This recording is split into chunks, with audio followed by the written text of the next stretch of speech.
et Solway First.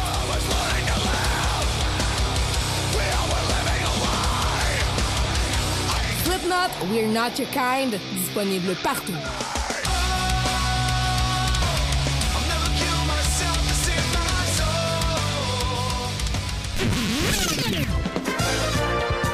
Ben, c'est une leçon d'histoire, là, mon amour. Ben, écoutez, pour moi, c'est important. 0 plus une barre pour les vies, c'est dans l'amélioration des axes routiers. C'est pas compliqué, là. On a tout expliqué, on était transparent, puis on leur a dit, ben, on est rendu là, puis on s'en va par là-bas. Pour ton info locale, écoute Cheese 94.3. Est-ce que tu confonds la clé du laboratoire avec ta clé d'appart? Est-ce que Facebook indique que tu es dans une relation compliquée avec ta thèse? On a une émission pour toi. Écoute Question de savoir sur les ondes de Chiz 94.3 ou en balado-diffusion au chiz.ca pour tout savoir sur le monde fascinant des études supérieures. Question de savoir, une présentation de l'Allier tous les mardis de 11h30 à midi. OK, attention. 1, 2, 3. Chiz!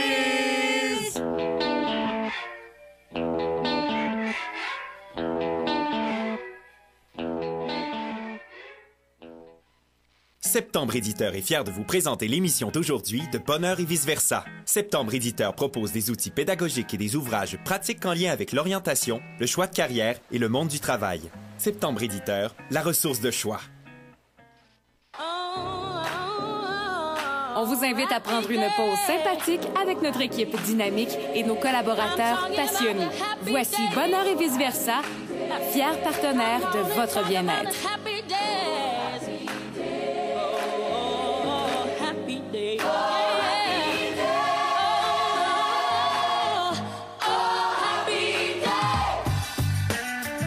Bonjour tout le monde, vous êtes à l'écoute de Bonheur et vice-versa. Comme à tous les mercredis, Maxime qui est avec vous pour la prochaine heure et demie, votre animateur de Bonheur et vice-versa. Je suis conseiller en développement de carrière et étudiant à la maîtrise en orientation, en compagnie de ma collègue qui est, elle, conseillère d'orientation. Bonjour Marianne. Hey, bonjour Maxime, bonjour tout le monde, bonjour Jen. Alors Marianne, tu es co-animatrice en rotation avec notre collègue Annie qu'on salue à la maison. Salut. Bonjour. Et Marianne, tu fais maintenant partie de l'équipe en tant que co-animatrice, mais tu as aussi déjà été dans le passé l'une de nos invitées.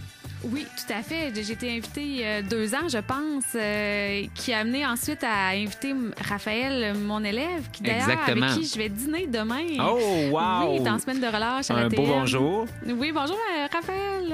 Alors, quand tu étais venu, c'était un peu pour démystifier le monde scolaire et le travail de CO dans ce milieu-là. Oui, c'est ça. C'était de parler de ma profession, comment je la vivais à l'école. Oui, tout à fait. Et ça fait partie d'une des missions de Bonheur et vice-versa, de démystifier le monde de l'orientation, d'en faire la promotion. Et on en parlera un petit peu plus tard là, à la fin de notre introduction. Je me tourne vers notre acolyte journaliste. Bonjour Jennifer.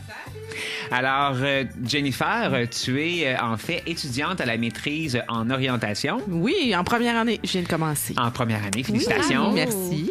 Et tu as décidé de commencer par ton stage comme moi l'année passée. Oui, mais on aime ça, se lancer des défis, hein, oui, toi et moi, Maxime. Exactement. C'est en effet un beau défi, surtout que peut-être que les gens ne savent pas à la maison, mais tu es maman aussi de 3 enfants, retour à l'école.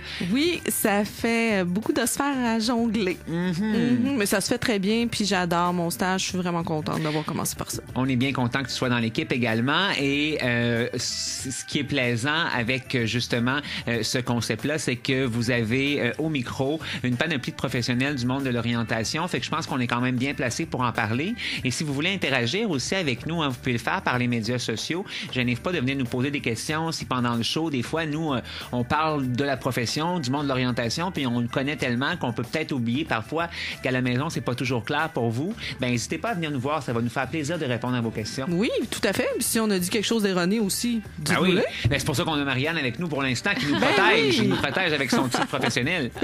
Alors, aujourd'hui, peut-être vous rappeler qu'on est en diffusion sur 2 stations. Donc, aujourd'hui, on est en diffusion sur la station station Chiz 94.3, qui est notre station mère à tous les mercredis. Et le jeudi, on est diffusé à CFAC 88.3 Sherbrooke, qu'on salue et qu'on remercie. On est aussi à notre 52e émission. On a fêté notre 50e ensemble, Marianne. C'est vrai, moi j'ai manqué la 51e. Oui, t'as manqué la 51e. Alors là, c'est la 52e. Yeah! On est en party tout le mois. Tout le temps. On se donne le droit. Oui. Et dans le cadre de ce 50e, on a décidé de faire 4 concours. En fait, on avait déjà des concours de prévus. Et on a juste décidé, en fait, d'en faire un avec Septembre Éditeur cette semaine. Et on vous donnera le gagnant un peu plus tard. À suivre. On revient dans quelques instants.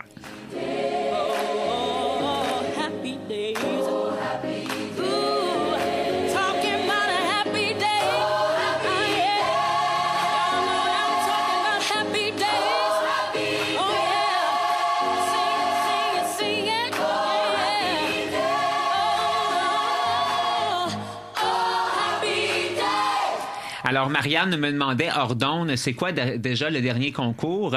On vous le garde en surprise. On peut peut-être vous dire que c'est un concours bien-être. Oui. Donc, les autres concours ont été plus orientation. On a eu le premier, non, qui était divertissement avec sport radical. Cette semaine, lecture et orientation avec Septembre Éditeur. Et la semaine prochaine, concours bien-être. À suivre. On touche à toutes nos sphères. Donc, aujourd'hui, dans l'émission, on a la table ronde Septembre Éditeur qui nous parle du livre Premier emploi. C'est la nouvelle parution chez Septembre. Entrevue pro, on reçoit Mélanie Florent et on parle d'intimidation au travail. On va avoir Chantal Lepire un peu plus tard dans l'émission qui vient nous parler du monde organisationnel. Et nous terminerons en parlant avec Vincent Bellemare qui nous parlera du projet Les Lucioles, un nouveau projet à l'Université Laval. Encore une émission très riche, mesdames. Toujours. Alors, on a décidé aujourd'hui de mettre de l'avant un peu plus notre mission numéro 1, qui est de démystifier le monde de l'orientation. Et on vous parle d'un mythe de l'orientation maintenant à chaque émission pendant 2-3 minutes en début d'émission. On le fait à l'instant. Bonheur et vice-versa, complice de ton bonheur. Alors, il faut se rappeler que l'émission a comme mission numéro 1 de promouvoir le monde de l'orientation. Puis on s'est dit, là, peut-être que nous, dans le fond, on connaît plein de choses au niveau de ce monde-là, mais que les gens à la maison, c'est peut-être des nouveaux auditeurs. Il y en a qui ont peut-être pas tout suivi les émissions. Il y en a qui savent peut-être pas toutes les particularités du métier. Fait qu'on s'est dit qu'on recommençait à la base, puis qu'on allait démystifier un mythe chaque semaine en début d'émission. Ben ça, c'est vraiment intéressant parce qu'on oublie justement à quel point notre profession peut être large. Elle peut être très diversifiée, puis c'est un peu ça le mythe d'aujourd'hui, les filles. En fait, c'est le mythe numéro 1. Moi, je l'ai encore entendu en fin de semaine. C'est là que l'idée m'est venue. Je disais, bon, j'étudie pour être conseiller d'orientation. Ah, dans quelle école tu vas travailler? Non. Alors, mythe numéro 1, le conseiller d'orientation ne travaille pas que dans les écoles. Marianne, tu travailles dans une école, mais t'es consciente qu'il n'y a pas seulement des conseils d'orientation au scolaire. Ben oui, je suis consciente. Puis Dieu merci. Dieu merci. Parce que c'est un équilibre dans tout ça. Donc, le conseil d'orientation dans une école, il répond à un besoin, à un moment dans la vie d'une personne, c'est-à-dire pendant son adolescence. Mais les questions demeurent même à l'âge adulte, à la retraite, dans tout contexte, avec toute clientèle. C'est pour ça qu'on parle de l'orientation tout au long de la vie. Tout à fait. Si vous allez sur le site de l'Ordre des conseillers et conseillères d'orientation, c'est d'ailleurs leur slogan.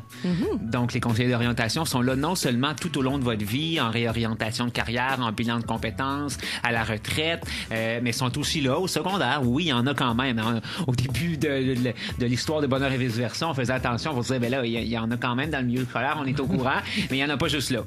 Ben non, parce que dans le fond, l'objectif de notre profession, c'est d'aider la réflexion par rapport à tout ce qui touche la sphère professionnelle. Donc, cette sphère-là est toute notre vie. Là. On travaille, on se remet en question, etc. Là. Exactement. Alors, le mythe est brisé. Donc, des conseillers d'orientation, il n'y en a pas seulement dans le milieu scolaire, mais il y en a dans 6 secteurs. Et un petit peu plus tard, au cours de l'émission, avec Chantal Lepire de l'Association québécoise des professionnels du développement de carrière, on va justement parler de l'un de ces secteurs-là, qui est le secteur organisationnel. Donc, on continue, les filles, avec les nouvelles de la journée avec Jennifer Gagné. À Bonheur et vice-versa, on vous informe sur le monde de l'orientation, de la relation d'aide, du bien-être et vice-versa. Voici vos nouvelles orientantes. Une présentation d'Orientation, votre source d'information en développement de carrière au Canada. Alors, chaque semaine, tu épluches le monde des nouvelles sur le site d'orientation, Jennifer, pour trouver les meilleures nouvelles en lien avec le monde du marché du travail, de l'orientation et de la relation d'aide au sens large. Exactement. Donc, moi, aujourd'hui, j'en ai identifié 3 pour vous. Premièrement, tu nous parles de l'écart salarial homme-femme qui est de 5,5 % de plus en 20 ans. En fait, c'est l'écart qui a diminué de 5,5 % en 20 ans. Donc, il a baissé, il n'a pas monté. Non, oui, il a diminué, c'est ça. Et c'est rétréci. En fait, c'est une étude qui a été faite par Statistique Canada qui a été publiée la semaine dernière et qui parle justement de l'écart salarial entre les sexes. On dit, en fait, que pour la tranche de salariés de sexe féminin de 25 à 64 ans, les femmes gagnent 4 et 13 $ de moins de l'heure que les hommes en 2018 et que c'était 5,17 $ de différence en 1998. Donc, en 20 ans, l'écart s'est rétréci de 1,04 $ pour les femmes. Donc, c'est bon, ça s'améliore. Ben oui, on est en progression. On est en progression. Parce qu'on parle souvent de l'écart, mais on parle pas souvent qu'il rétrécit. Oui, il rétrécit. Ça demeure long comme processus, mais ça rétrécit. Et puis, on dit que cette baisse-là était assez stable pendant les 20 ans, sauf qu'il y a eu 2 moments où elle était plus prononcée. Au début des années 2000, puis pendant la récession 2008-2009. Et la raison, c'est que les hommes stagnaient au niveau du salaire. C'est pour ça que l'écart se réduisait. Mais c'était pas tant que les femmes gagnaient plus. C'était comme une illusion, en fait. C'est ça. Je trouvais que c'était quand même intéressant. Alors, ce qu'on peut en entendre, c'est qu'il y a encore du travail à faire du côté des femmes sur le marché du travail. Mais on fait pas de leur côté à eux, mais plutôt des gens qui les emploient. Oui, tout à fait. Mais... Donc, le message est lancé. De toute façon, je pense que la femme prend de plus en plus de place sur le marché du travail, puis même dans les milieux non traditionnels. Je pense que là, en tout cas pour ma part, c'est complètement dépassé, là, que la femme ou l'homme a une place plus qu'une autre dans une profession. Je ne sais pas pour vous. Là. Oui, mais je pense que oui. De toute façon, il y a moins de temps partiel aussi, beaucoup plus de temps plein. Beaucoup plus de femmes avec des enfants qui travaillent aussi, là. En plus, puis tu sais, même cet écart-là, elle me questionne encore, tu sais, comment c'est encore un... Oui, c'est ça, c'est quoi la différence? Pourquoi? Comment comprendre tout ça, là? Ouais. Ben, je pourrais peut-être vous en reparler. Allez creuser un peu plus, là. Oui, allez creuser un peu plus. J'avais quelques pistes, mais pas assez pour répondre à vos questions. Un peu plus tard dans l'émission, tu nous parles de la semaine de 4 jours qui ne devrait pas être un luxe, qui serait nécessaire au progrès de l'humanité. Tout à fait. Et par la suite, tu nous parles de santé mentale, prévenir la douleur estudiantine. À suivre. Alors, c'est à suivre au cours de l'émission. Et là, on s'en va en chanson avec une chanson que j'ai découverte dernièrement, que j'aime beaucoup. Une chanteuse aussi que j'aime. J'espère qu'à la maison, vous apprécierez. Voici Sophie Fate qui vous chante C'est So. Juste après la pause musicale, on est avec Septembre Éditeur, avec la DG cette fois-ci, Annick Decelle, qui vient nous parler de la toute dernière parution de Septembre Éditeur. Ça se nomme Premier emploi. On vous en parle dans quelques instants. Vous écoutez Bonheur et vice-versa.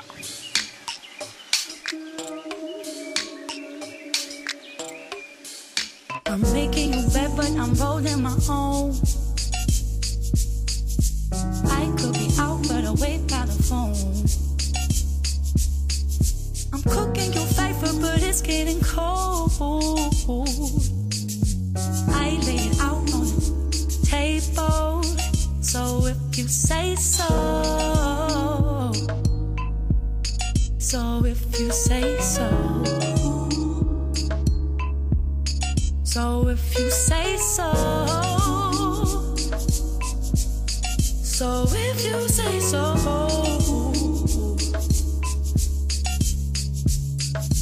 Taking it slowly, we're taking it slow.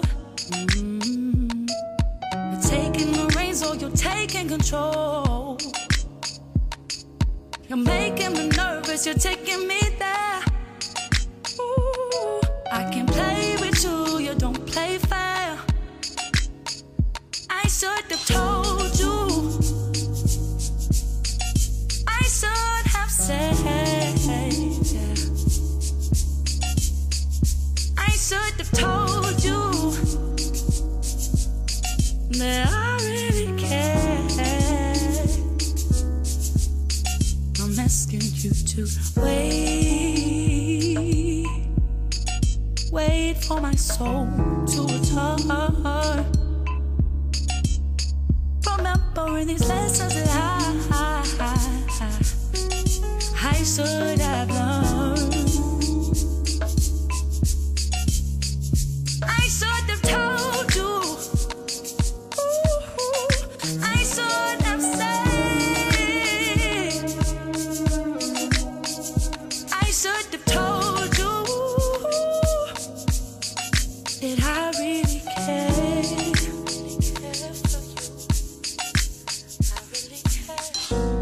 See, I tried to fight it.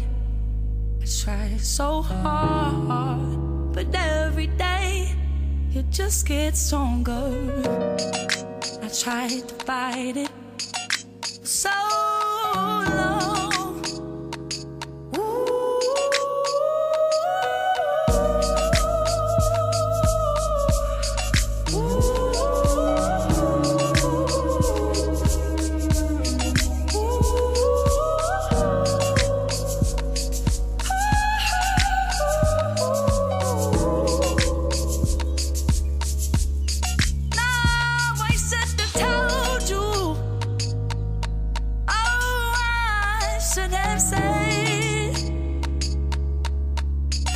Maybe I should have told you that I really care. I laid out on a table. I laid out on a table. I laid out on a table. I laid out on a table. Vous êtes toujours à l'écoute de Bonheur et vice-versa. C'est maintenant le moment de parler de littérature, d'orientation avec Septembre Éditeur, notre collaborateur adoré qui vient nous parler dans le cadre de la table ronde du livre Premier emploi, qui est la toute dernière parution chez Septembre. On vous en parle dans quelques instants. Septembre, éditeur de contenu de choix et d'orientation depuis 35 ans, vous présente la table ronde Septembre. Alors, aujourd'hui, on a la chance de recevoir nul autre que la directrice générale, Annick Decelle. Bonjour! Alors, cette saison-ci, vous avez décidé de défaire le duo Lucie-Annick et de venir nous visiter de façon solo. Ben oui, on est un petit peu trop occupés pour venir à deux. J'espère. Fait qu'on se divise, on aime ça venir à deux, mais là, c'est juste pas possible. On s'en va à Toronto tantôt, fait que on est pressé. C'est une belle nouvelle si vous êtes trop occupé puis qu'il y a plein de parutions. Exactement. Puis, hein? Faut faire plus de livres, plus de beaux livres, faut faire connaître l'expertise des CO au Québec, au Canada. Alors, c'est ça qu'on va faire tantôt. Alors là, peut-être qu'on pourrait juste avertir notre collègue qu'on était supposé d'appeler au téléphone. Aujourd'hui, en fait, on était supposé de parler à Caroline Arsenault, qui est l'une des auteurs, en fait, du livre Premier emploi. Oui. Caroline, on s'excuse, il y a un problème avec le téléphone en studio. On peut pas passer d'appel à l'extérieur du studio. Donc, tu peux nous écouter et on t'aime. On va parler de ton livre pour toi. Oui, je vais essayer de faire comme si j'étais toi. Exactement. Alors, donc, à tous les mois, vous venez en studio pour parler de vos parutions. Mm-hmm. Et ce mois-ci, la toute nouvelle parution qui sort, je crois, dans les prochains jours, sinon très, très éminemment, c'est le livre Premier emploi. Oui, en fait, il devrait arriver dans les librairies d'ici la fin de la semaine. Et on fait le lancement la semaine prochaine, samedi prochain, au Salon Carrière Formation. Alors, c'est un livre dont on a eu l'idée à peu près à la même date l'an dernier. Et c'était un livre qui est venu d'une discussion entre moi et Lucie et d'une problématique familiale à la maison, puisque j'ai 2 ados. Et j'en avais un qui avait débuté son emploi dans un dépanneur. Et on se demandait, mon conjoint et moi, s'il avait le droit de vendre des cigarettes et de l'alcool comme mineur. Puis on s'est mis à se poser plein de questions quand son patron lui a demandé de travailler des heures de nuit. Combien d'heures on devait accepter qu'il travaille par semaine quand il est aux études, à l'école secondaire. Alors, on avait beaucoup de questions comme parents. Et puis, ça nous a poussé à justement se dire que peut-être que tous les parents avaient ce genre de questions-là et à aller voir l'équipe d'Option Travail avec qui on travaillait sur d'autres projets. Puis on savait qu'ils étaient des experts dans le domaine d'accompagner les jeunes en emploi. Et on leur a présenté le projet de faire un livre à 2 faces. Alors, une face pour les parents, pour guider les parents, puis les conseiller, leur donner aussi à quoi ça sert un premier emploi dans le parcours d'orientation d'un jeune. Ça a un rôle super important. Qu'on aime ça ou qu'on n'aime pas notre premier emploi, c'est une expérience qui est très importante. Puis ce qu'on entendait des jeunes, c'est que souvent les jeunes, leurs parents leur disaient « Ah, faut que tu fasses un travail qui est en lien avec ton futur. » Mais les jeunes commencent maintenant à travailler à partir de 12 ans. C'est un peu loin pour eux, le choix de carrière. Et justement, l'auteur, en fait, du livre devait l'entendre régulièrement parce qu'elle est non seulement conseillère d'orientation, mais elle était aussi professeure avant d'être conseillère d'orientation. Et on a réussi à l'avoir au bout du fil. Yeah! Allô, Caroline? Bonjour tout le monde! Yeah! Hey, la magie de la radio, là, sérieusement, pendant que Annick est en train de nous expliquer toutes les belles choses sur le livre, on est en train de réparer le téléphone de notre côté, alors on a réussi à t'avoir avec nous. Merveilleux. On est bien content de t'avoir au bout du fil. Peut-être que les auditeurs se disent, Caroline Arsenault, on a entendu ça déjà. Tu es venue là, il y a 2 semaines dans le cadre d'une entrevue avec Option Travail. Oui, tout à fait. Donc, tu es... mon équipe. Oui, tu es conseillère d'orientation chez Option Travail, qui est d'ailleurs l'un des auteurs du livre avec toi.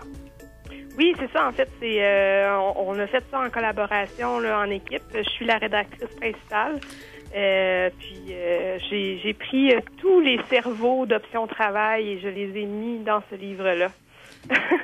Et ton cerveau a dû être intéressant dans la production de ce livre-là, justement à cause de ton expérience en tant qu'enseignante et par la suite comme conseillère d'orientation.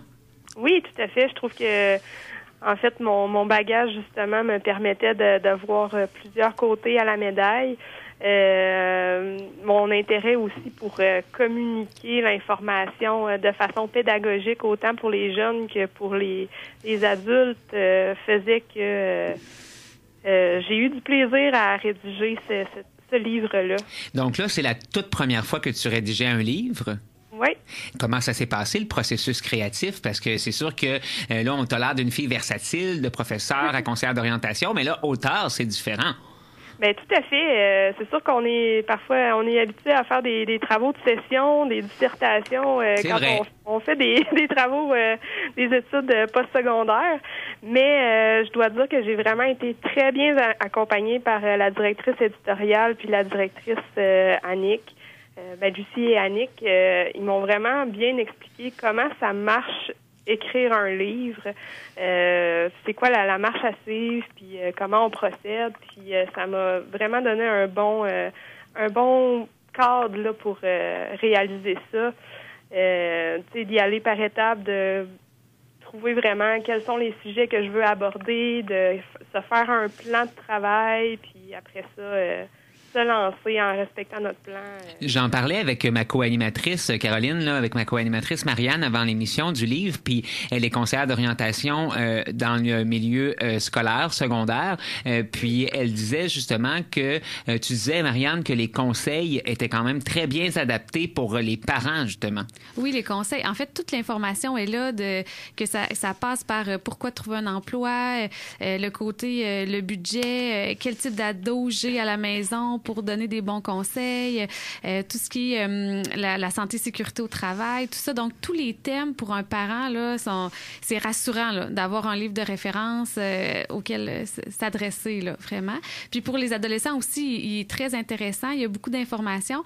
Quand je pense, par contre, à mes ados à l'école, je vois que de leur côté, ils vont plus aller dans les thèmes précis qu'ils ont besoin et moins peut-être la lecture complète comme le parent va probablement le faire avec le marqueur souligné et tout. Puis l'adolescent, je le vois plus aller dans les sections qui les intéressent.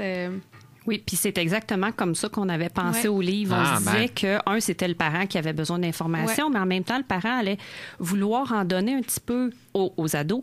Fait qu'on a fait la partie ado beaucoup plus en section, beaucoup plus en liste.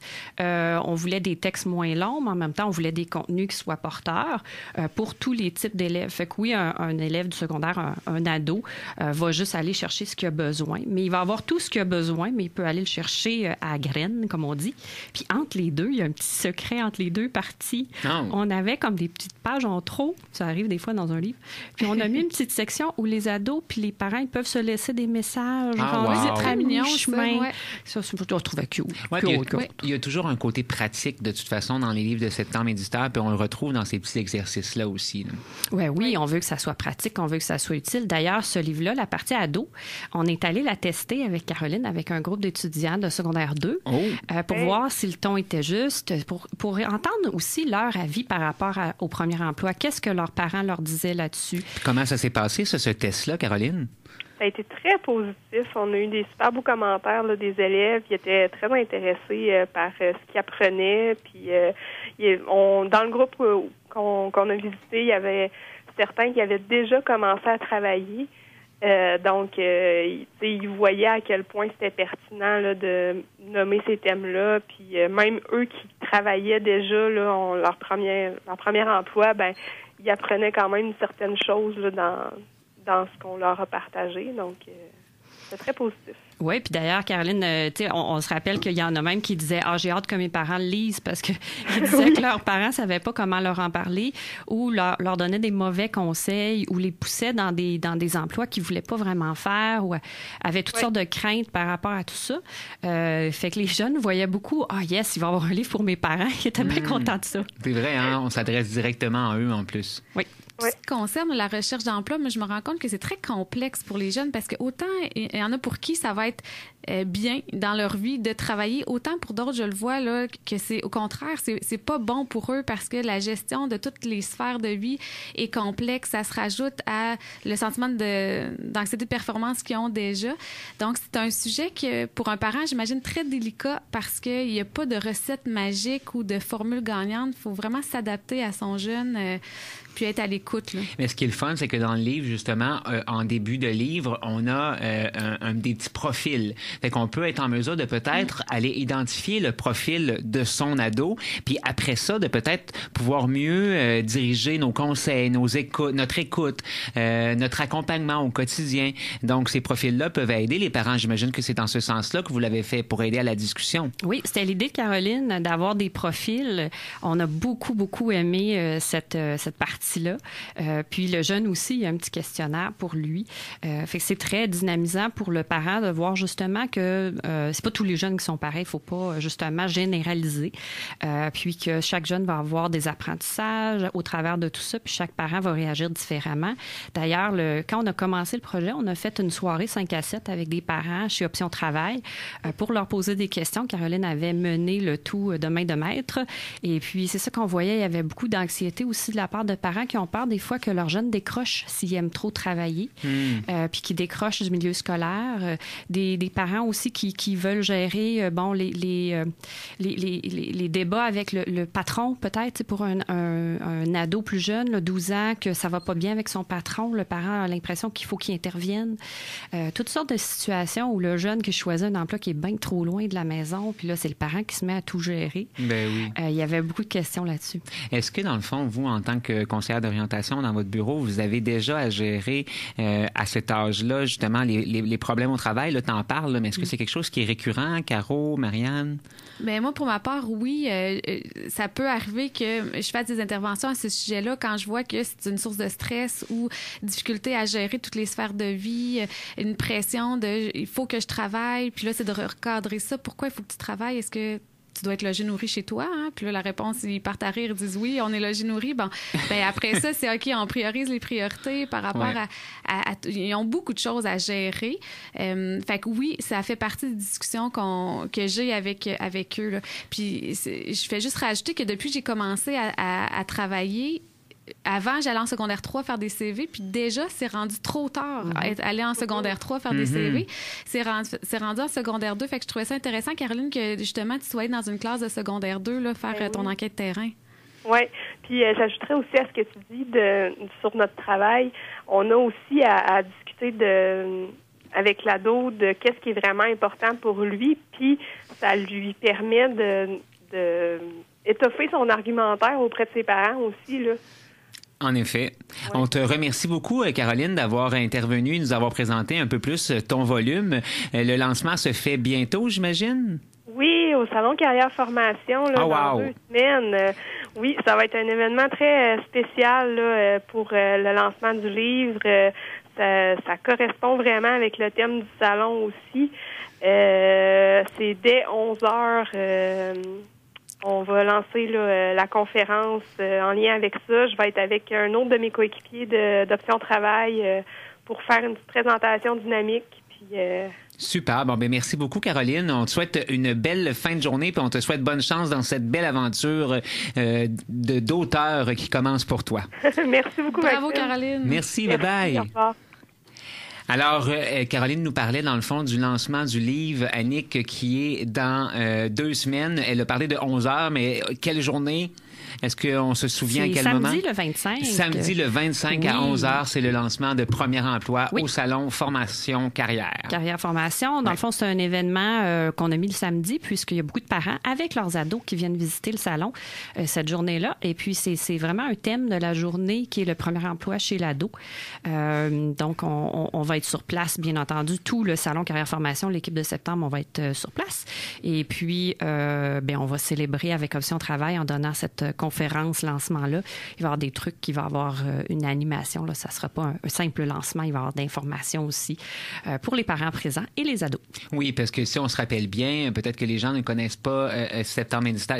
Pour les gens qui ne connaissent pas Septembre éditeur à la maison, vous n'êtes pas seulement un éditeur, mais vous avez aussi un peu une mission d'informer le public, de faire justement des genres d'activités comme ça, des lancements un peu plus interactifs, de promouvoir le monde de l'orientation. Donc, votre mission est assez large chez Septembre. Oui, c'est le monde du travail, le monde de l'emploi, l'entrepreneuriat et l'orientation, le choix de carrière qui sont nos dadas, nos obsessions. C'est pour ça qu'on s'aime autant. Exactement. Hein, on a les mêmes missions pratiquement. Ouais. Alors, Annick, est-ce que tu avais un dernier message à lancer à nos auditeurs en lien avec les activités de septembre? Bien, en fait, on a beaucoup de livres qui vont sortir prochainement. On en a de toutes sortes. Alors, restez à l'affût. Vous pouvez aussi vous inscrire à l'infolettre. Vous pouvez aller sur septembre.com et vous inscrire à l'infolettre pour être au fait de toutes nos dernières sorties. Et puis, si jamais vous êtes un CO, un professionnel de l'orientation qui avait un projet, qui désirait justement faire comme Caroline et rédiger un livre avec votre organisme ou à votre propre titre, bien, on est toujours ouvert à des nouveaux projets. Vous pouvez nous écrire à projet au pluriel à septembre.com. Et puis, pas nécessairement besoin d'avoir un manuscrit, juste une idée, une table des matières assez détaillée. Et puis, bien, on a bien hâte de voir qu'est-ce que nous réserve la suite et peut-être vous outiller pour publier vos idées. Le message est lancé aux auditeurs et aux conseillers d'orientation dans le domaine et on vous invite à aller sur la page Facebook, Instagram de Septembre Éditeur pour suivre le lancement de Premier Emploi. Merci beaucoup, Madame Decelle. Merci, Monsieur Tout. Ah, merci. Et toute l'équipe. Et on se revoit dans un mois. Oui. Est-ce qu'on a le droit d'avoir une primeur sur le prochain livre qui sera présenté? Et c'est une bonne question. Il faut que j'en parle avec ma co-directrice. Il y en a trop. Exactement. Alors, je ne sais pas lequel qu'elle a choisi pour on garde la prochainement. Surprise et on vous souhaite un bon voyage à Toronto, c'est ça? Toronto tantôt. Bon voyage. Bon voyage. Alors, après la pause musicale, on va être en entrevue pro avec Mélanie Fleurant, qui est consultante en entreprise et animatrice radio. Elle vient nous parler d'intimidation au travail. Mais juste avant, on reste dans le côté bonheur de Bonheur et vice-versa avec une chanson de Geoffroy. Voici 21 Days à Bonheur et vice-versa.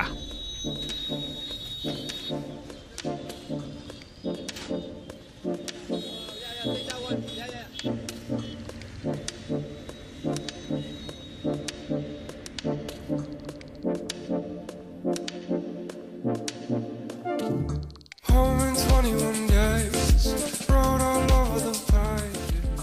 All on my mind, all on my mind. 21 nights in the way, countless more pretty faces. I can't get lost again, I can't get lost.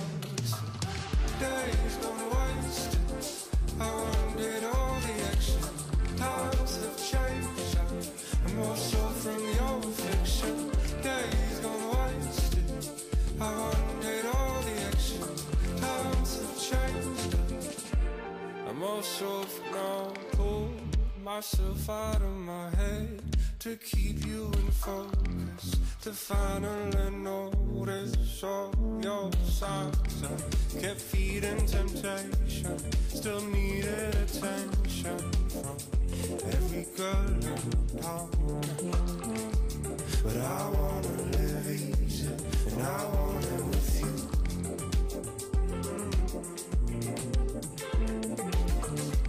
Yeah, I wanna live easy, and I got it with you.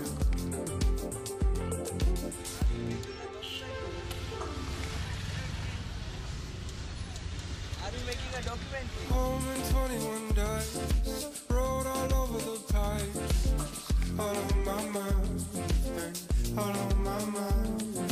20 more nights in the way, 100 more pretty faces. I can't get lost again, I can't get lost.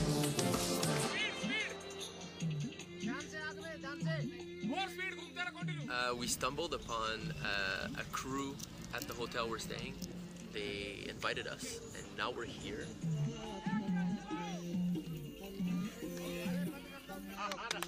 They asked us to play in their film, so we might end up being actors in a Bollywood film.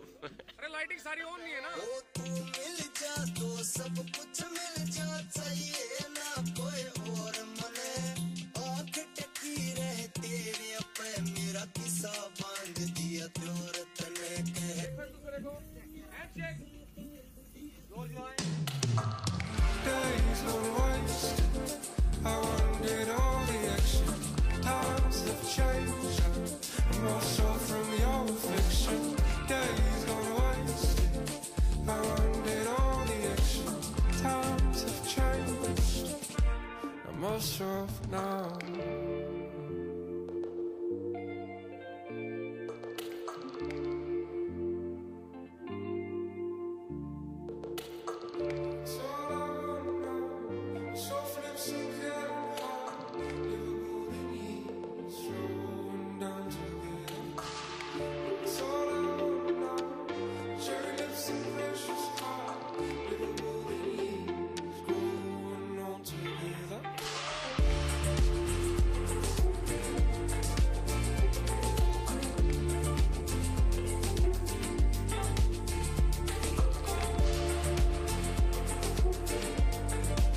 Amusez-vous.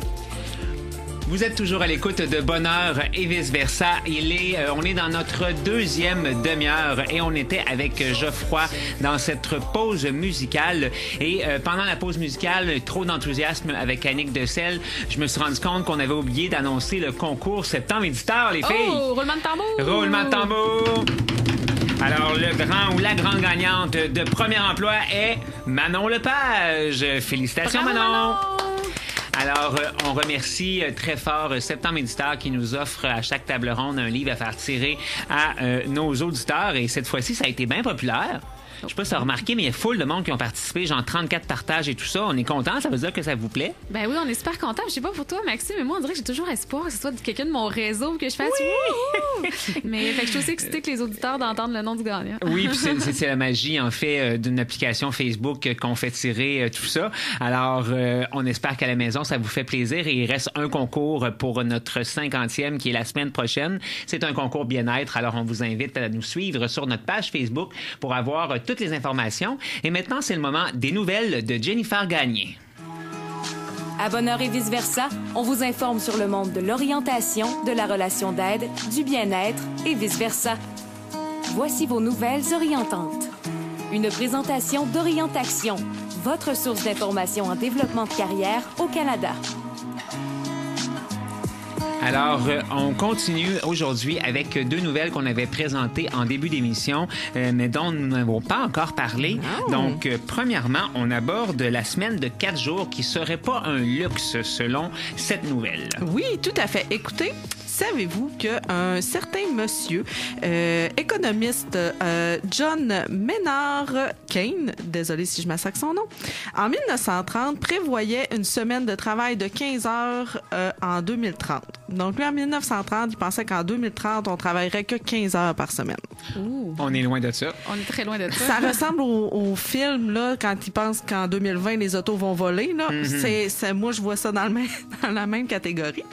Alors, en fait, cet article-là a été écrit suite à une déclaration de M. John McDonnell qui a fait un discours à la conférence du Parti travailliste britannique en septembre dernier, qui, lui, s'engage à instaurer une semaine de 4 jours ou de 32 heures. Là, on parle en Angleterre. Oui, britannique. En fait, lui, il dit que c'est réaliste dans un délai de 10 ans et qu'il n'y aurait pas de pénalité au niveau salarial si les gens faisaient des semaines de 32 heures. Mais c'est parce que moi, ce que je comprends pas, c'est que j'ai comme l'impression, les filles, que c'est dans le sens contraire que ça va présentement. On peut de plus en plus travailler, surtout avec les médias sociaux, d'être toujours connectés et tout ça. Il y a comme toujours possibilité, on a toujours contact avec notre travail. Fait qu'on les heures baissent pas, à mon avis, ils augmentent. Je sais pas si vous avez cette impression-là. Ben oui, tout à fait. Puis c'est aussi ce que l'article parlait, du fait que ça semble plutôt être en augmentation plutôt qu'en diminution, mais il y aurait quand même plusieurs avantages à réduire à une semaine de 4 jours. Il y en a même plusieurs, en fait. Le premier, ça permettrait, en fait, aux employés d'avoir plus de temps pour soi, évidemment, donc de mener une meilleure vie. De ce fait, plus productif au travail, parce que moins fatigué, parce que plus disponible. Ensuite, il disait aussi que quand on fait des heures de travail prolongées, c'est associé à certains problèmes de santé mentale et physique. Donc, ça réduirait les coûts au niveau de la santé mentale, de réduire le nombre d'heures de travail. On disait aussi, j'ai trouvé ça intéressant, que ça pourrait atténuer les effets de changement climatique. Hey, comment ça? Ben, il disait que le travail entraîne des déplacements et des dépenses de consommation. C'est pas fou, ça. Qui ont un impact au niveau de l'environnement. Donc, travailler moins ferait qu'on consommerait moins et ainsi de suite. Et on pourrait... Tu disais que cet après-midi, tu ferais du télétravail, Marianne. Donc, tu vas contribuer au développement durable. Hey, c'est génial. Quand tu vois ça comme ça, tu te sens moins coupable de rester à la maison puis faire du télétravail. Bien, clairement, c'est vrai qu'on y pense pas, notre empreinte carbone, assez souvent. Là. En effet. Donc, c'est ça. Fait qu'il y aurait plein d'avantages, mais évidemment, il y a beaucoup d'obstacles parce qu'on est vraiment dans un mode de pensée qui fait que, comme tu le mentionnais si bien, Maxime, notre travail est toujours à portée de main à toute heure du jour et de la nuit. De là à savoir s'il y a une ouverture, c'était un peu ça de traiter l'article. Est-ce qu'il y a une ouverture? Est-ce qu'il y a une possibilité? Est-ce que ça pourra se faire? Parce que les bienfaits sont présents, mais est-ce qu'on va réussir à l'instaurer? À suivre. C'est vraiment une bonne question à se poser, par exemple. Vraiment. Là, on prévoit 2030, donc j'imagine que... Ben, c'était 15 heures en 2030. Je suis pas certaine. Ça m'apparaît un peu optimiste. Alors, tu nous parles maintenant de la santé mentale des étudiants, un sujet qui est d'actualité parce qu'on en parle beaucoup. Donc, il y a des avancées au niveau de la prévention. Oui, ben c'est ça. Donc, justement, vu que... on en parle beaucoup. On a vu beaucoup parler la semaine passée aussi par rapport à l'accès aux services en santé mentale sur les campus des universités. Cet article-là, en fait, dit qu'il y a une étude qui a été faite en 2016 par la Fédération des associations du campus de l'Université de Montréal qui s'appelait SAVA, qui recensait en fait qu'il y avait 22% des étudiants qui rapportaient des symptômes dépressifs assez graves pour nécessiter un traitement psychologique ou de la médication. Donc, quand même beaucoup, 22% des étudiants de niveau universitaire. Suite à ça, c'est Mme Geneviève Belleville, qui est professeure à l'école de psychologie ici à l'Université Laval, qui, elle, mentionnait qu'elle pense qu'il faut enlever une espèce d'équation qu'on a entre le fait que l'anxiété et la dépression seraient synonymes de faiblesse ou de vulnérabilité, en fait. Donc, déjà, d'enlever cette pensée-là qui demeure toujours présente dans la tête des gens, comme quoi tu es vulnérable ou tu es faible si tu as de l'anxiété ou une dépression. Ce serait déjà une bonne chose. Toutefois, ce que l'article mentionnait, c'est qu'on fait énormément de prévention, on en parle beaucoup, mais la question est, est-ce qu'on est capable d'offrir les services par la suite. Est-ce qu'on a le personnel pour le faire? C'est ça, parce que c'est bien beau de faire de la prévention, c'est bien beau de pousser les gens à parler, mais s'il n'y a personne pour les accueillir par la suite, c'est là que c'est un peu c'est un bon point. Puis surtout que c'est des services qui sont aussi payants.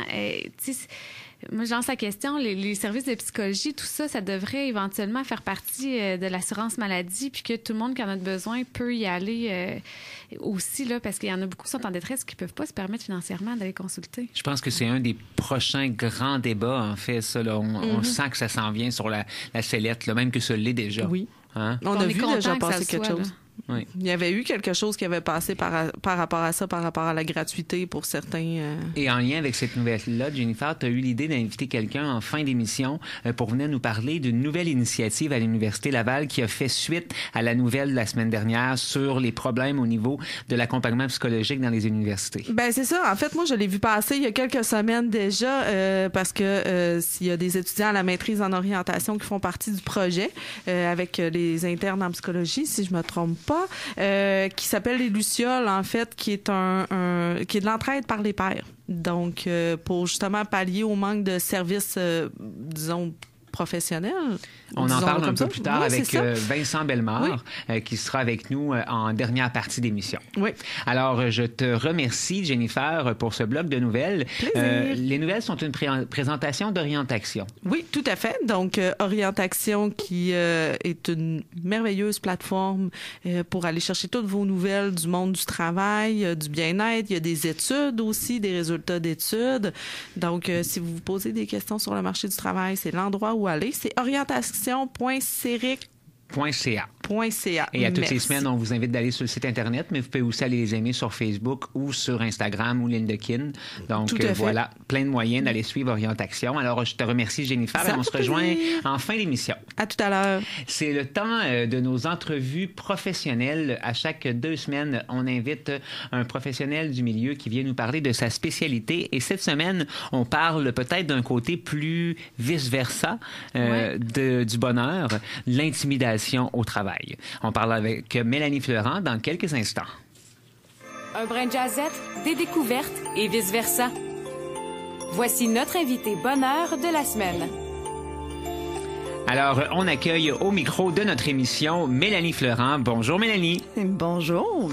Très heureux de t'accueillir au micro de Bonheur et vice-versa. D'être ici. Oui, il y a une belle petite nervosité en toi et pourtant, je l'ai dit en début d'émission, tu es en fait une animatrice radio au quotidien, en plus de travailler dans le monde de l'intimidation au travail.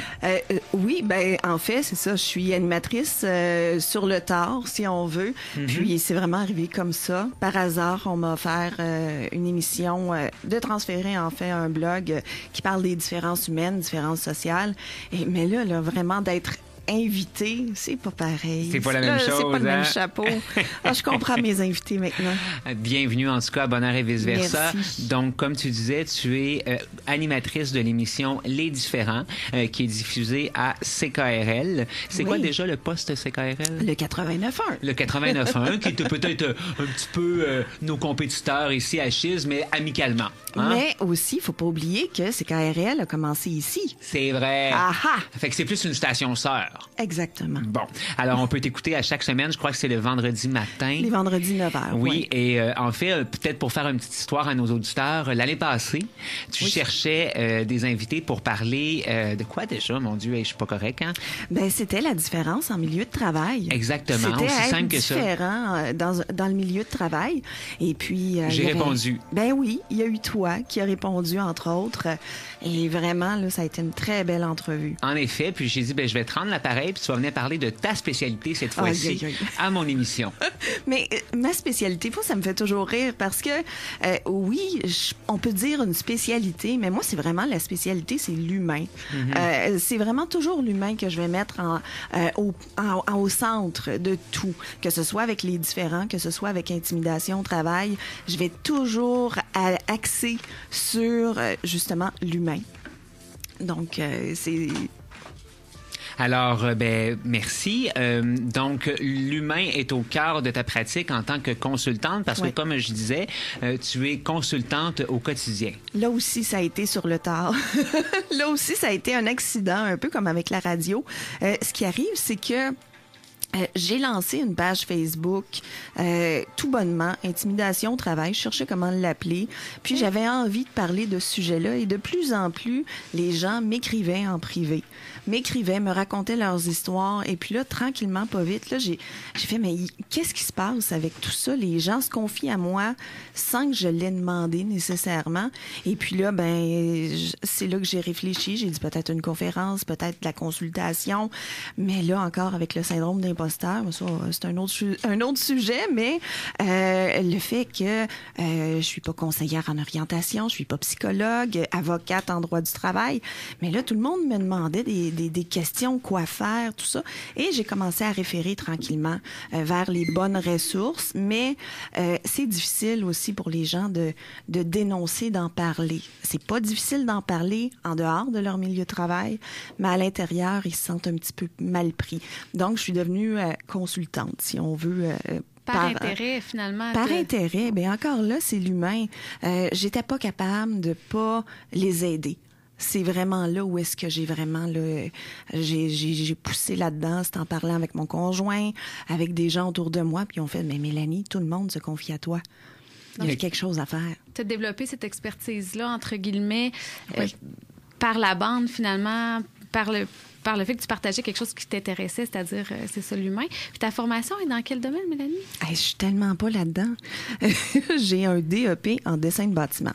OK, tu sais, quand on parle de plusieurs carrières, en bâtiment, je peux dire que j'ai vécu un petit peu d'intimidation et ce n'était pas, comme tout le monde peut penser, des gars de chantier, comme on dirait. C'était un petit peu plus dans le bureau que ça se passait. Donc, il y avait une compétition. J'étais la seule fille aussi. Donc, j'étais dans un milieu où est-ce que j'étais assez minoritaire. Là.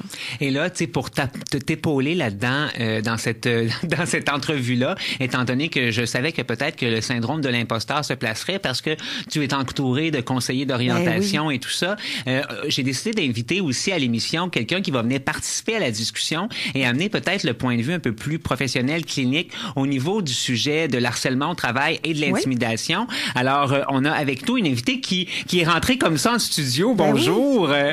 Comment allez-vous? Je suis rentrée à votre invitation. Oui.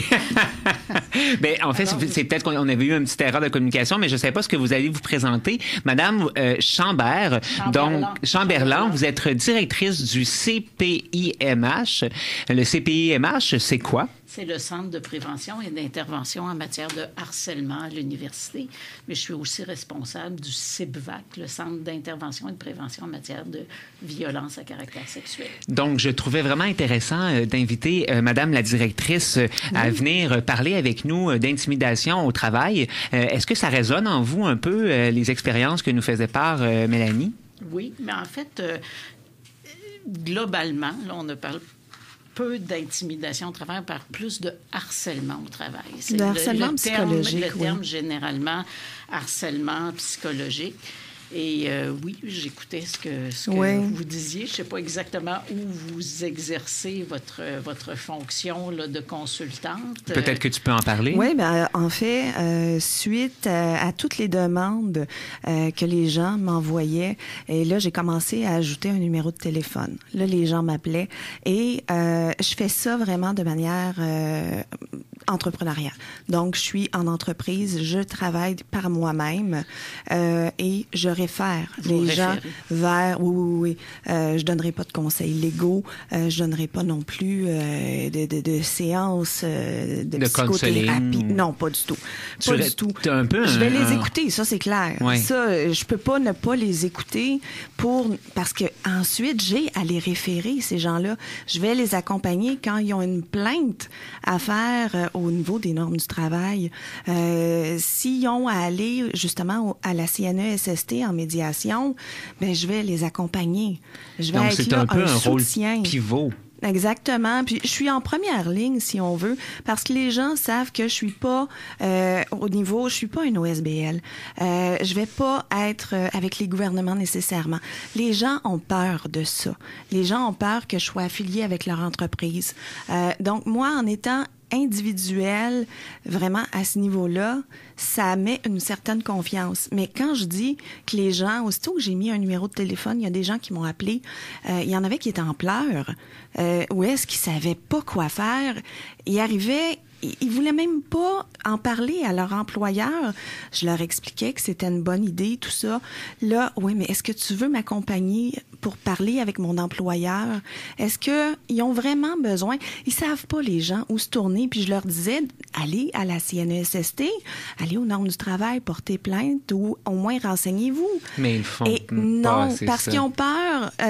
Il y a beaucoup le facteur, la peur de perdre son emploi. On entend beaucoup pénurie de main-d'œuvre, mais ça veut pas dire parce qu'il y a une pénurie de main-d'œuvre que la personne a envie de changer d'emploi. Donc, c'est là où est-ce que il faut faire quelque chose à un moment donné, puis ils se sentent en confiance, j'imagine, quand on me contacte pour par courriel, par Messenger, à partir de la page Facebook d'intimidation au travail, par téléphone. Donc, ils ont un sentiment de confiance à quelque part.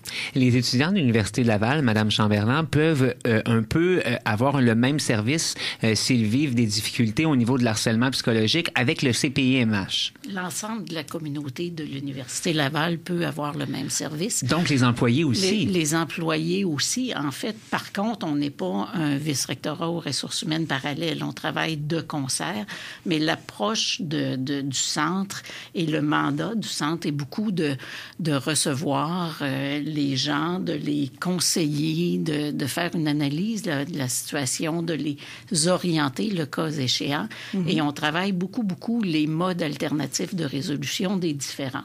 Alors, souvent, puis là, je parle plus des employés, là, les étudiants, c'est une autre dynamique, mais on est dans une problématique de climat de travail dans lequel il peut y avoir des facteurs de risque de harcèlement, mais il n'y a pas nécessairement encore du harcèlement. Donc, on travaille en étroite collaboration avec les ressources humaines. Pour les étudiants, c'est un peu la même approche. On offre la conciliation, souvent dans la résolution des problèmes. Mais je fais du pouce sur ce que vous exprimiez. En fait, quand vous dites que les gens n'osent pas, c'est quand on vit des comportements vexatoires ou des difficultés au travail, les conséquences de cela sont très anxiogènes. Les gens dorment moins bien, mangent moins bien, dépriment. Et là, c'est encore plus difficile de faire une quelconque démarche. Alors, ici, à l'université, le centre joue bien ce rôle-là, mais nous, un étudiant peut venir accompagner d'un ou une collègue, un ami, un parent peut venir avec quelqu'un de son association, un employé peut venir nous rencontrer avec un collègue, peut venir avec quelqu'un de son syndicat, avec un conseiller, conseillère. Et là, on voit s'il n'y a pas lieu de travailler. Mais c'est important parce que les conséquences font que c'est un peu la prise en charge, d'avoir l'énergie d'aller. Et ça, on le constate. Puis dans ce sens-là, le CPIMH à l'université est un outil. CPIMH, CIBVAC, là, parce que on a un mandat similaire pour les violences à caractère sexuel. Oui. De recevoir ces deux politiques, une politique et un règlement différent que l'on applique. Mais accueillir, informer, conseiller, c'est vraiment un besoin de base. Ce qui arrive souvent, là, vous parlez, du milieu universitaire, que c'est beau quand c'est des grandes organisations où est-ce que c'est peut-être un peu plus simple de placer quelque chose. Sauf que moi, quand la dame m'appelle, qu'elle travaille chez un restaurant... Petite entreprise. Dans un restaurant fast-food, où est-ce qu'elle se fait prendre en grippe par quelqu'un, ou parce que, à un moment donné, parce que vous le savez, vous êtes très bien placé pour le savoir, le harcèlement psychologique aussi peut être tellement subtil, ça peut être lever les yeux, ça peut être faire des... comme ça à chaque fois que quelqu'un parle. À chaque fois. Ah, OK, ben oui, qu'est-ce qu'il y a? Puis les yeux dans les airs. Ça, là, dit de même, là, tu t'en vas voir ton patron, qu'est-ce qu'il va faire? Et puis moi, là, c'est... Hey, vas-tu faire... Non, ben là, regarde, arrête, des enfantillages. Ça arrive souvent. Ben oui, moi, ben oui. présentement, les clients que j'ai à la croisée, je vous dirais que au moins 50%, sinon 75%, ont perdu leur emploi. Souvent, c'est accompagné de harcèlement psychologique, puis ils le savent même pas. C'est qu'en expliquant l'histoire, c'est moi qui m'en rends compte qu'ils ont vécu cette histoire-là, puis que ça a laissé des traces. Exactement. Ouais, c'est souvent ça qui arrive. Excuse-moi. Mais j'imagine maintenant que probablement qu'il y a un sentiment de honte de la personne qui vit une telle situation qui fait que c'est difficile après de s'exprimer puis aller de l'avant, là, comme vous disiez, là, de trouver les ressources, d'aller poser des questions. C'est pas la honte. Non? C'est pas la honte, c'est la colère puis la rage. OK. Quand quelqu'un m'appelle puis qui me dit, puis pourtant il était dans une grande organisation, on a tout fait pour me choquer assez qu'on a pris le cellulaire, il y en a un de la gang qui a pris le cellulaire puis qui le filmait en plein temps d'emploi, là. Et c'était pour le faire sortir de ses gonds. Et puis, moi, j'ai le monsieur, parce que moi, je couvre partout au Québec. Donc, ce qui arrive, c'est que je peux avoir des gens du Saguenay, je peux avoir des gens de Montréal. Et là, je le vois via Skype et il vient rouge.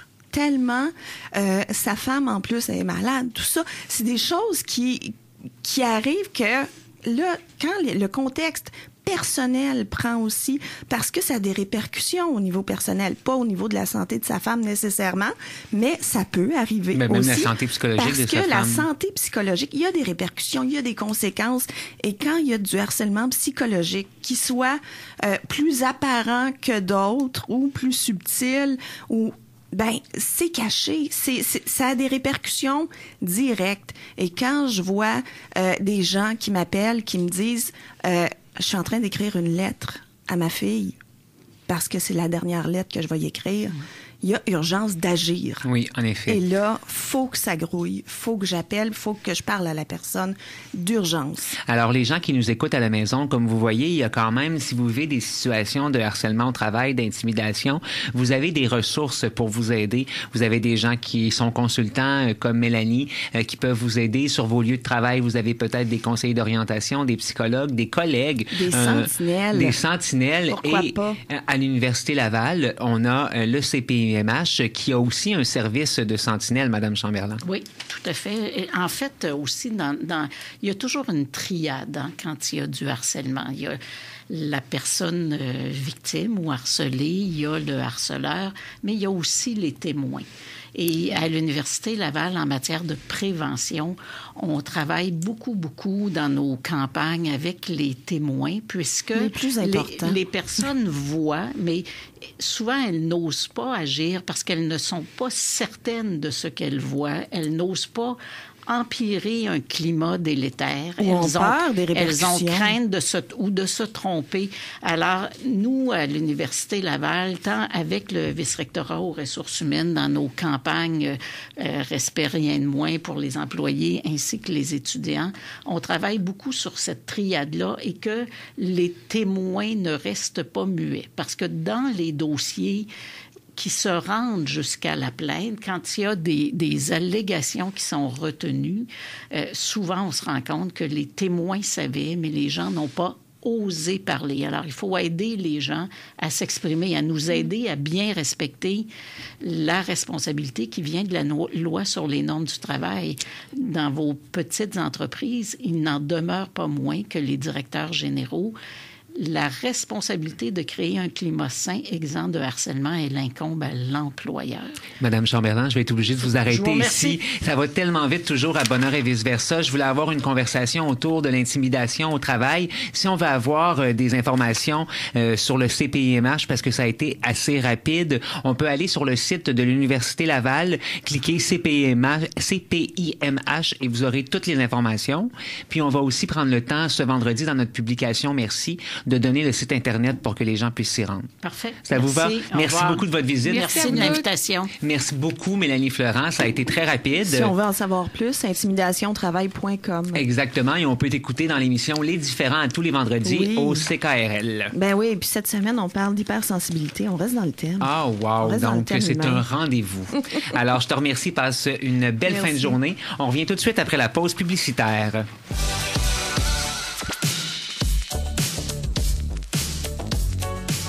Vous écoutez Chiz 94.3 FM à Québec. Passe devant, c'est bien fait. Le tir est le but!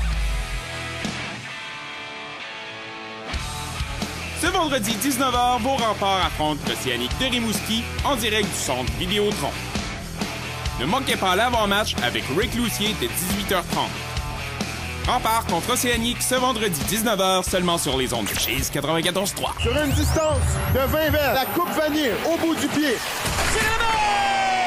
Balle frappée solidement par White du côté gauche. Circuit! Les capitales qui reprennent les devants. Pour ton sport local, écoute Chiz 94.3.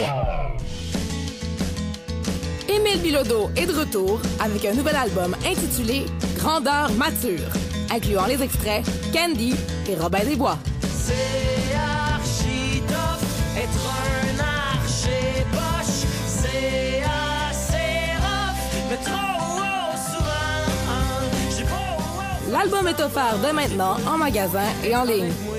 Pour les dates et les billets de son tout nouveau spectacle, rendez-vous au emilebilodeau.ca. On le sait, la musique a le pouvoir de faire de grandes choses, tant sur le plan individuel que collectif. Les Dames en blues, c'est votre émission pour en connaître davantage sur les origines du blues en tant que voie d'émancipation populaire des femmes et dans la lutte historique pour les droits civils. Rendez-vous samedi 11h pour explorer les influences et l'immense postérité de ce style de musique. Parce que le blues, ça se vit.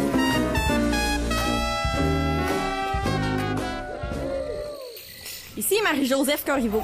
J'avoue que je trouve ma sentence bien sévère, mais au moins, grâce à ma cage, j'arrive à capter 3600 secondes d'histoire les mercredis à 18h30 sur les ondes de Chiz 94.3 FM. Chiz 94.3. Ta référence musicale dans la vieille capitale. Durant quelques heures, les musiciens, les danseurs et les spectateurs ont vibré au même rythme. Plonge tes oreilles dans la culture d'ici. Écoute local, écoute Chiz 94.3. Tivery Corporation, le duo Electro Lounge en spectacle le 16 octobre au Capitole de Québec avec Carl Denson's Tiny Universe.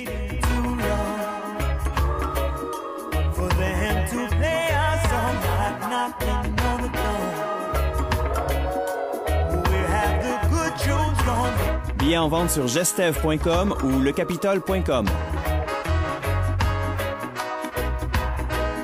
Une production de Live Nation et Gestev. Samedi, dimanche, 13h, on vous amène la chaleur tropicale. Radio Futura, 94.3 FM, vous amène un voyage au tropique. On vous présente les week-ends tropicaux. Son, salsa, cumbia, reggaeton, romántica, vallenato y rock en español. Que comience la fiesta.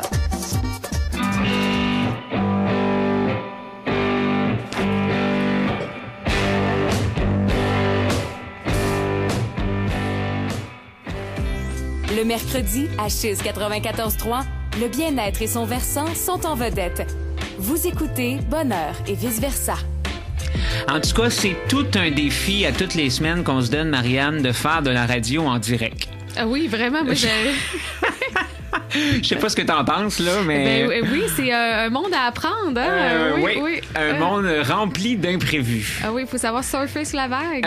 Oui, on surfe sur la vague. En tout cas, petit clin d'œil aux gens qui nous comprennent à la maison. Alors, on s'en va directement avec notre nouvelle collaboratrice cette saison, notre nouvel organisme qui collabore avec nous. En fait, c'est l'Association des professionnels québécoises des professionnels du développement de carrière, l'AQPDDC, et c'est sa présidente qui participe avec nous maintenant chaque semaine.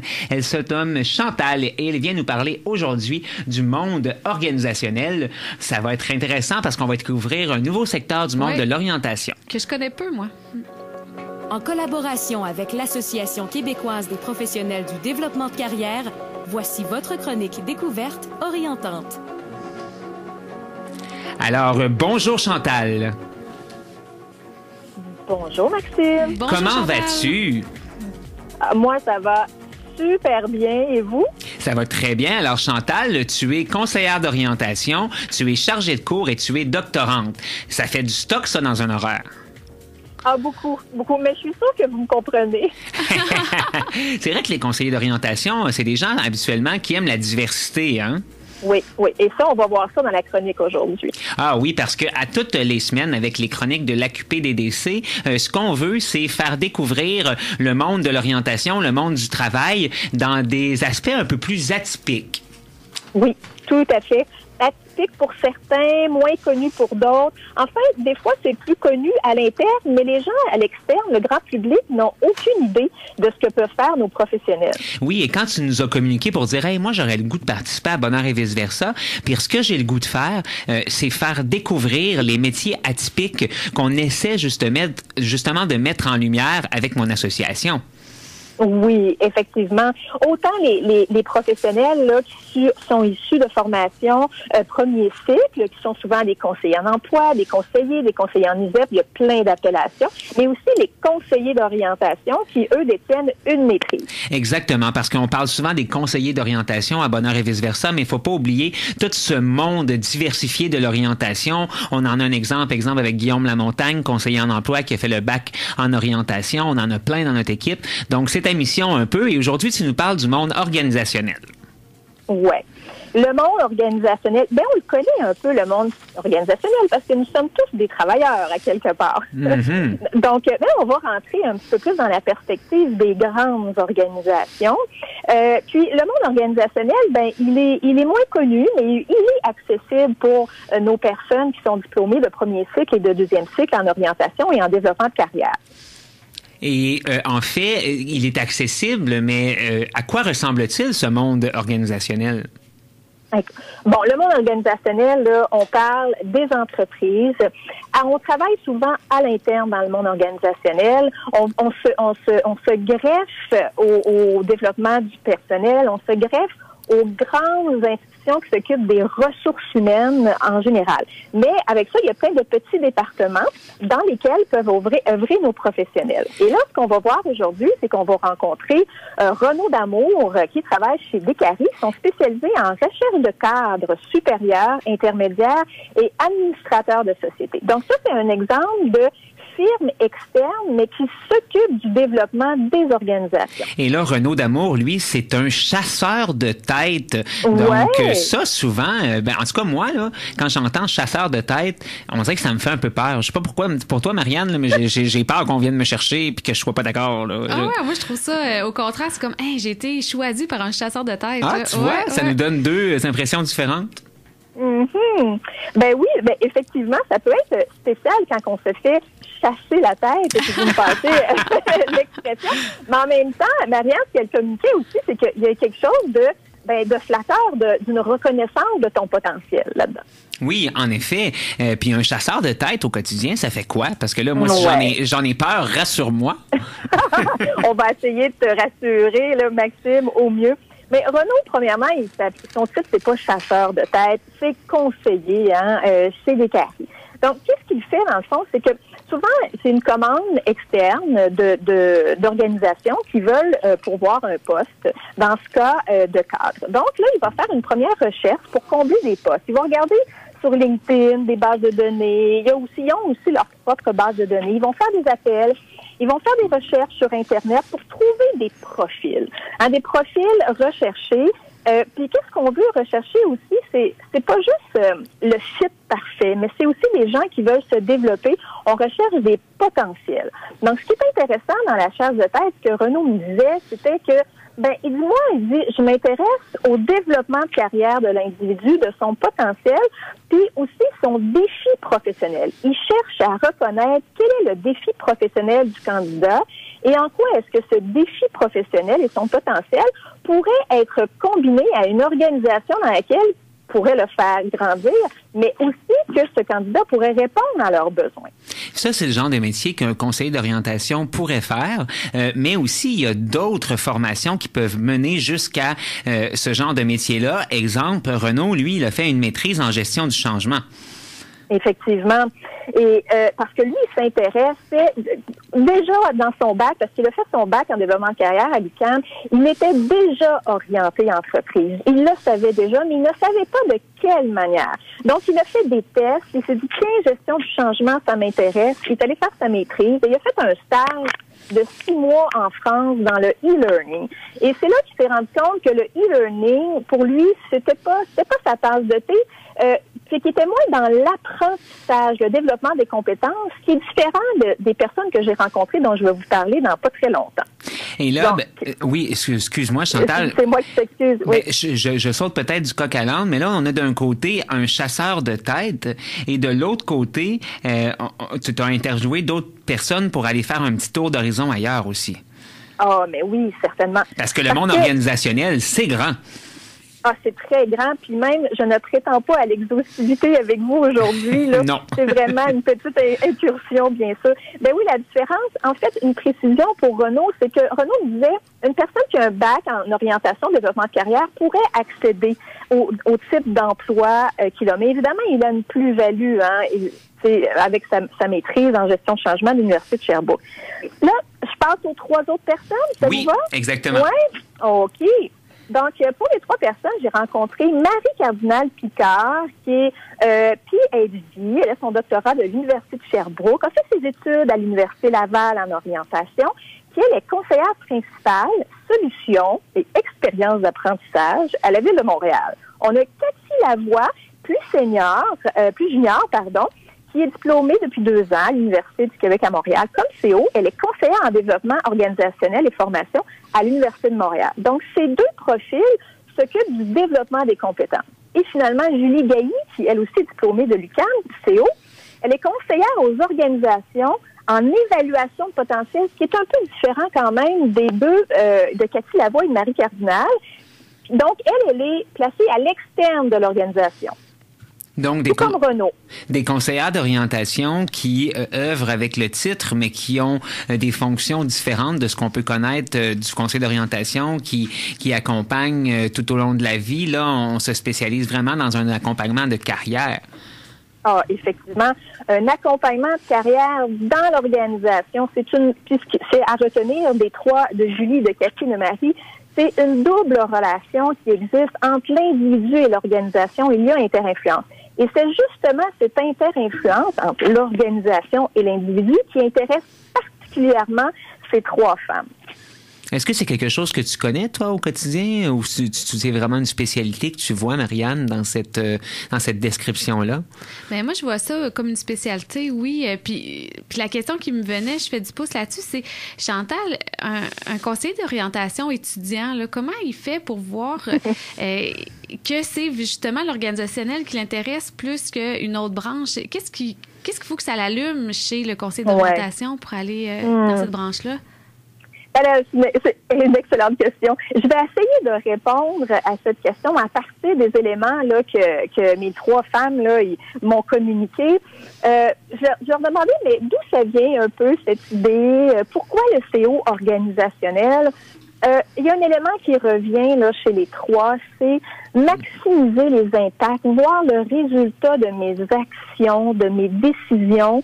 Il me semble qu'en orientation, il manque la mesure de mes impacts. Oui, j'aide les gens à faire un choix, à sélectionner parmi plusieurs choix, à se démêler un peu, à se réadapter à, mettons, un nouveau cadre de travail. Mais ils ne voient pas le résultat concret dans l'organisation. Et c'est un élément qui peut peut-être sonner des cloches aux étudiants ou ceux qui sont proches de leur stage.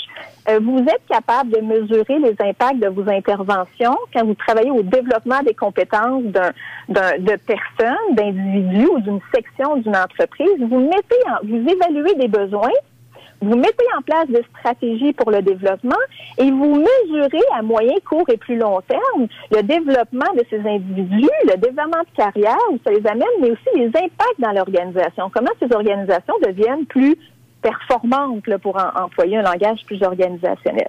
Donc, ça, si vous êtes dans ce champ d'intérêt, ça vous interpelle, c'est un signe que l'organisationnel pourrait être pour vous. Et c'est pas un signe que le métier de conseiller d'orientation n'est pas pour vous, parce que moi, je vois beaucoup de collègues autour de moi à la maîtrise qui se disent « Ah, mon Dieu, c'est le monde organisationnel qui m'intéresse, puis là, je sais plus si je suis à la bonne place. » Et il y a de la place pour les conseillers d'orientation qui ont ces intérêts que tu viens de nommer. Oui, Maxime.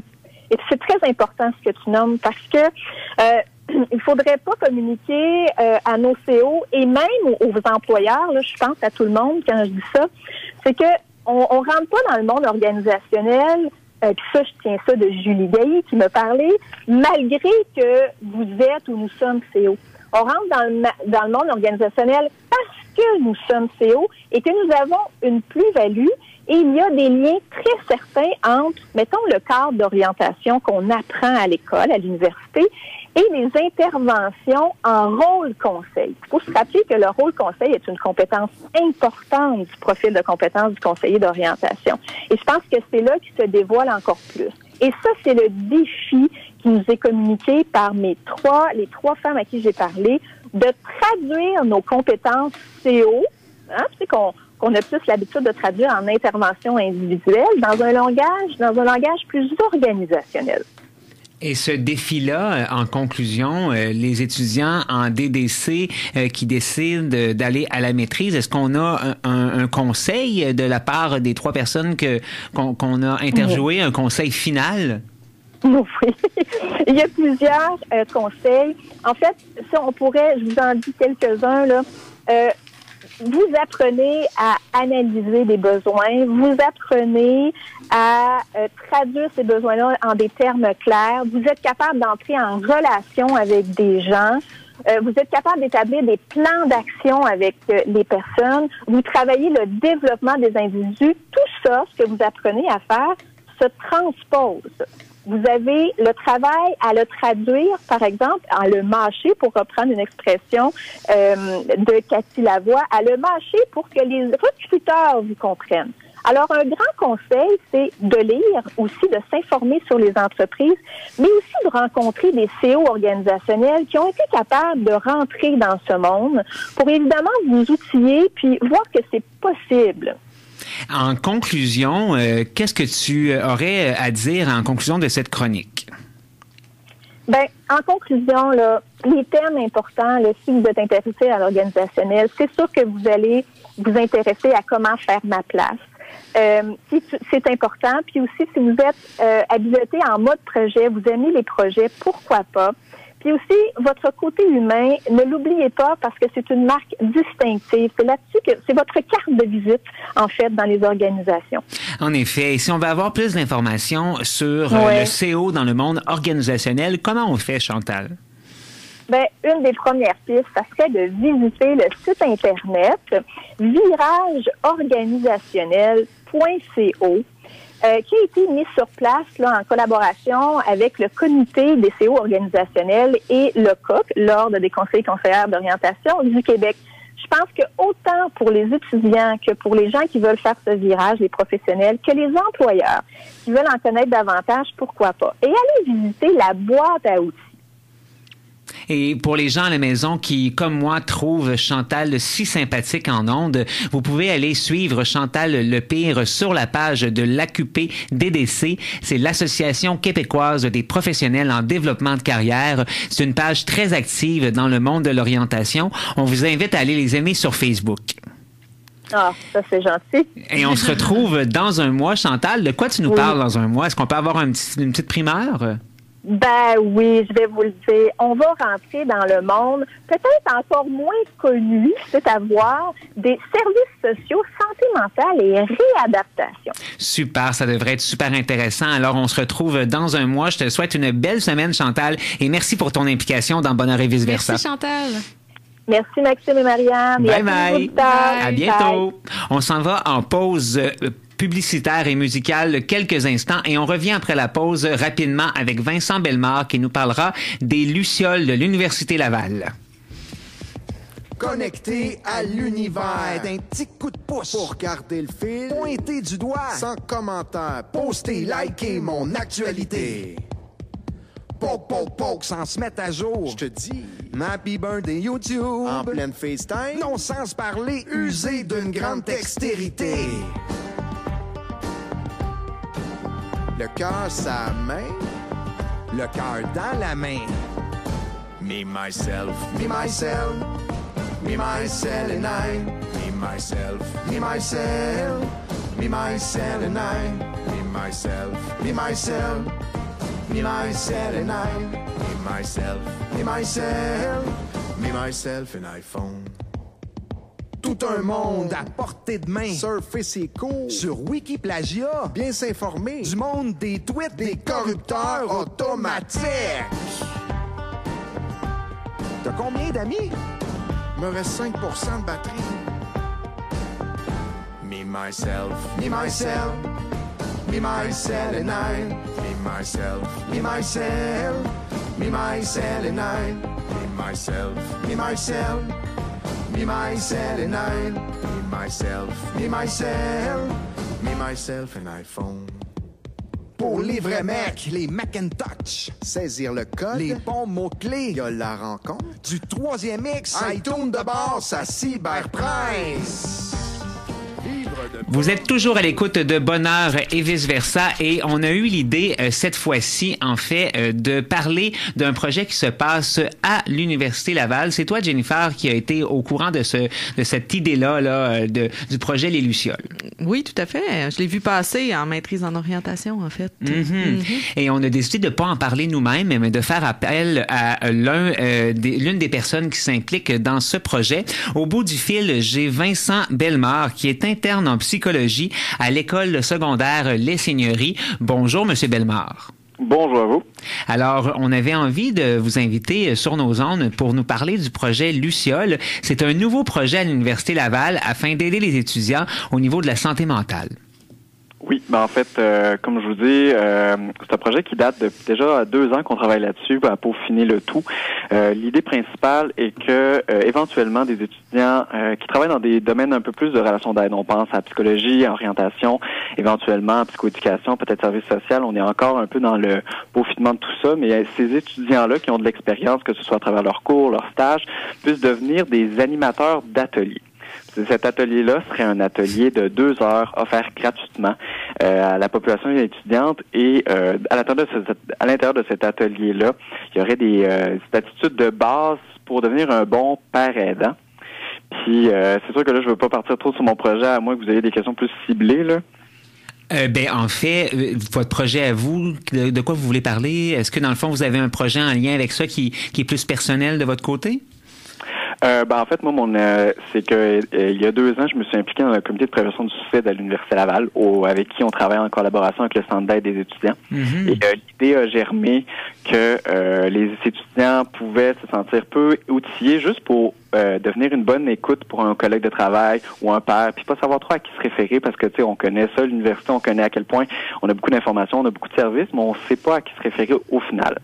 Fait que nous, ce qu'on voulait un peu instaurer, c'est créer un peu des pères aidants dans le sens où l'atelier serait donné par des étudiants comme qui connaissent la réalité du milieu, qu'éventuellement ces étudiants-là donnent ces ateliers-là aux départements intéressés. En fait, comment on voudrait procéder, c'est que dès l'automne de cette année, on travaille en collaboration avec la CADEL, l'AELIer et le centre d'aide de notre comité, puis qu'on communiquerait avec les associations étudiantes parce que le lien vers l'étudiant est beaucoup plus facile avec son asso, ou en tout cas c'est un peu comme ça qu'on le voit pour le moment pour le projet, puis que c'est l'association étudiante qui, elle, va par exemple dire oui, nous en biologie, on serait intéressés, je pense que nos membres se bénéficieraient d'avoir ce genre d'atelier-là, donc un atelier de base, tu sais, vraiment pour les outils, les sentir un peu plus à l'aise sur bon, à qui se référer, quoi faire, qu'est-ce que je peux dire, moi en tant qu'individu, tu sais, je suis pas un intervenant, on s'entend là, fait que c'est garder un peu l'espèce de distance aussi, que je reste son ami ou je reste un collègue de travail. Fait que cet atelier-là peut au moins le rendre un peu plus à l'aise avec tout ça. Puis que évidemment, donc là, quand l'association étudiante dit oui, les animateurs, donc, seraient toujours en paire, donc un duo d'animateurs, que ce soit en orientation, en psychologie et tout ça. Eux, après ça, animeraient l'atelier, donneraient que ce soit pendant la semaine avec l'accord avec l'association étudiante. C'est plus l'ASSO rendu là qui vont gérer un peu la publicité, tout ça, puis s'assurer que leurs membres remplissent la salle. Puis à ce moment-là, après, nous, on regarde un peu à la fin de cet atelier-là, est-ce qu'il y a des améliorations possibles à faire, des commentaires, est-ce que l'ASSO veulent qu'on revienne un autre moment dans la session ou dans l'année d'après, peu importe l'engouement que ça a pu créer. Et là, M. Bellemare, si jamais on veut avoir des informations sur ces activités-là, parce que je dois déjà vous couper, c'est la fin de l'émission. Si on veut continuer à s'informer, si on voudrait s'impliquer en tant qu'étudiant en orientation, en psychologie, si on a besoin de services, à quel endroit on peut se référer? En fait, on est en pleine création d'une page web. Donc, c'est sûr qu'en ce moment, elle ne contient pas grand-chose. Moi, je vous dirais peut-être de nous la partager, puis on va la partager à nos auditeurs dès qu'elle sera prête. Est-ce que c'est un bon deal? Oui, c'est un bon deal. Super. Alors, on fait ça. C'est une entente entre vous et moi. On vous remercie pour votre courte participation. On va se tenir au courant du projet Les Lucioles. Puis quand il sera mis en place, on vous invitera en studio pour revenir en parler plus longuement. Ah, parfait. C'est une bonne idée? Oui, merci beaucoup. Super. On vous souhaite une très belle journée. À bientôt. Merci beaucoup. C'est déjà la fin, mais c'est une histoire qui se termine bien. C'est maintenant le temps pour vos animateurs et leurs collaborateurs de vous souhaiter du bonheur et vice-versa.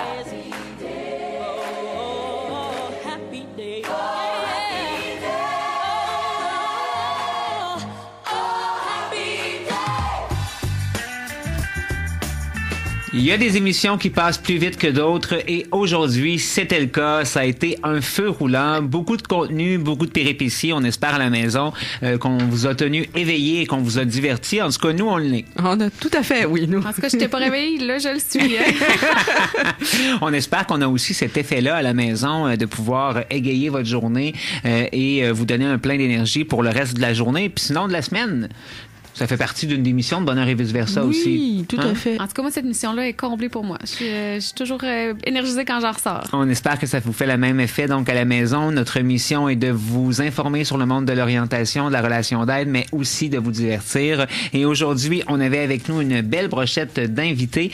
Alors, on dit un gros merci à Mélanie Fleurant qui est venue nous parler d'intimidation au travail. Si vous voulez avoir des informations sur son métier de consultante, vous pouvez vous rendre sur Intimidation au travail sur Facebook et sinon, vous pouvez aller sur Les Différents aussi, qui est son émission de radio et qui sera diffusée ce vendredi à CKRL. On a aussi reçu Annick Decelle de chez Septembre Éditeur qui est venue nous parler du livre Premier emploi qui sera bientôt en librairie. Et on a parlé dernièrement avec Vincent Bellemare très rapidement du projet Les Lucioles qu'on vous reparlera assurément à Bonheur et vice-versa. Donc, c'était tout ce beau monde qui était là et j'oublie aussi Chantal, merci, elle vient tout juste de passer, qui nous a parlé du monde organisationnel. Donc, ça aussi, c'était une façon de vous montrer qu'il n'y a pas seulement des CO dans le milieu scolaire. Ben non, c'est tout à fait. C'était un bon exemple pour ça. Donc, à tous les mois, elle vous proposera un genre de chronique comme ça où elle vous présentera un nouveau secteur du monde de l'orientation. Les filles, je vous souhaite une belle semaine. On se retrouve dans 2 semaines. Oui. Alors, ce sera l'Halloween ou presque. Oh. Ah, ben oui, c'est vrai. Est-ce que vous fêtez l'Halloween cette année? Ben, dans une école, j'ai pas le choix. T'as pas le choix? Non. Ah, ça veut dire que tu vas avoir un déguisement. Oui, mais je sais pas encore lequel. Ça veut dire que je pourrais vous lancer le défi qu'on se déguise la semaine de l'Halloween? Ben, pourquoi pas? OK. Ben oui. Au moins un petit accessoire. OK. Vendu. Bon? Des Parfait. bonbons. Yeah! Alors, on vous souhaite une très bonne semaine à la maison. Au plaisir. Hey, bonne semaine. Bye bye.